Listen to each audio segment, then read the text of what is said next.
Blessed day, everyone. Ako po si Venus Ra. Akala ko conquering the universe was the ultimate. But there's more. Dahil tinawag ho ako ng Panginoon for a major purpose. To guide the youth, help communities, and to bring others closer to Him. Kaya I take care of my health through proper diet, exercise, and MX3 capsule. I am ready to serve. Kasi para sa Panginoon, hindi lang ako fourth runner-up. First place ako sa puso niya. Mahalagang paalala, ang MX3 capsule ay hindi gamot at hindi dapat gamiting panggamot sa anumang uri ng sakit. MX3. Tested and proven with alpha, beta, at gamma mangosteen. Mula sa #1 Smart Dishwashing Paste. Ang galing-galing mo! Smart dishwashing paste ko! Pritong ulam na masebo, plato at kaldero. Tanggaling for everyday. Ganyan pag Smart ang dishwashing paste. May double tanggaling formula. Tanggal galing ang sebo at bakterya. Bahid para walang bahid, linis fantastic sa metal at plastic. #1 ko to! Tanggaling-galing mo! Smart dishwashing paste. Heavy duty linis bawat pahid. Smart Dishwashing Paste, manufactured by ACS Manufacturing Corporation. ISO certified, world-class quality. ACS.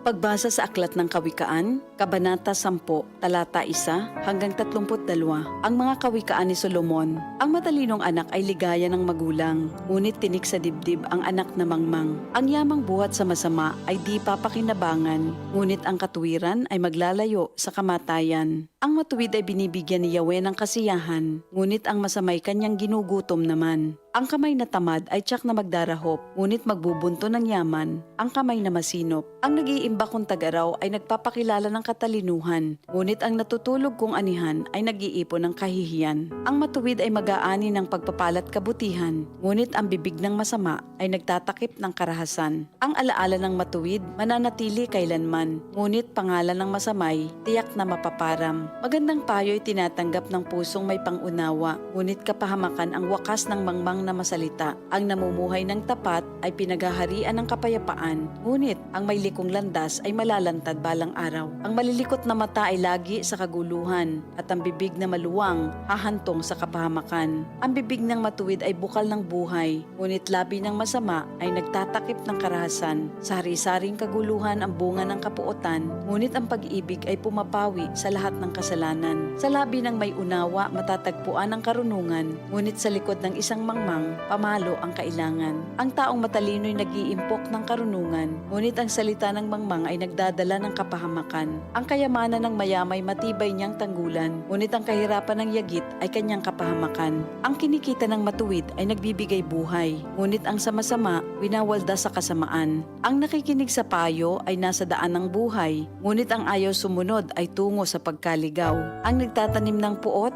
ay puno ng kasinungalingan. Ang naninira sa kanyang kapwa ay isang taong mangmang. Ang taong masalita ay malapit sa pagkakasala, ngunit nagpipigil ng dila ay dunong ang pakilala. Ang dila ng matuwid ay tulad ng pilak na mahalaga, ngunit ang puso ng mangmang ay basura ang kagaya. Ang labi ng matuwid sa marami ay pakinabang, ngunit ang mangmang ay namamatay ng walang karunungan. Ang pagpapala ni Yahweh ay kayamanan na walang kasamang kabalisahan.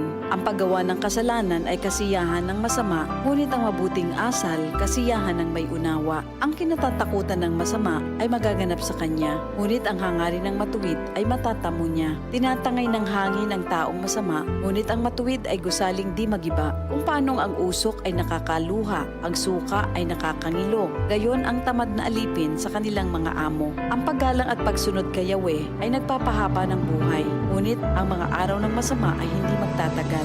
Ang pag-asa ng matuwid ay may magandang kahinatnan, ngunit ang pag-asa ng masama ang dulot ay kabiguan. Si Yahweh ay kanlungan ng mga taong matuwid, ngunit kaaway sila ng taong masama ang hilig. Ang matuwid ay mananatili sa kanyang dako, ngunit ang masama kung saan-saan matutungo. Ang salita ng matuwid ay nagpapakilala ng karunungan, ngunit ang dilang sinungaling ay puputuli naman.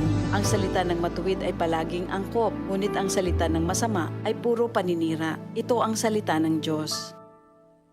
DCXL News, ang himpilan ng RMN.